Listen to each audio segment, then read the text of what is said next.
Video doorbells are great, but only when they're pointing out straight. You can see here that my Blink video doorbell is on the siding, so it's pointing upwards, and you can't see what's in front of it. So today I'm going to show you how to install this Blink video doorbell onto siding so that it points the right direction. We don't have a flat surface next to our door here, so our only option is to install it onto the siding. My first step is to remove this doorbell, but if you're watching this and figuring out how to install your doorbell, you won't have to do this step.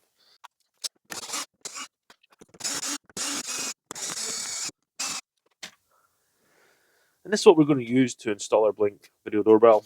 This is on an angle so that it goes over the siding. So you put it on, butt it up. So here, this is going to get our doorbell square with the world.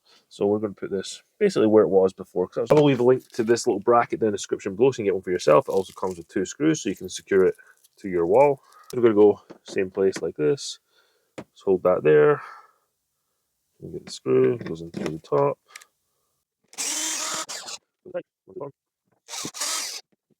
And these line up with the screws. So make sure you get the bracket that is designed for the video doorbell you have.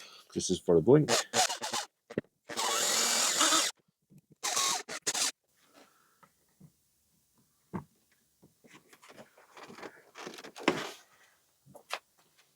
And that's how to install a Blink video doorbell camera onto siding. If you did like this video and want to see more DIY content around the home, make sure you watch this next video here.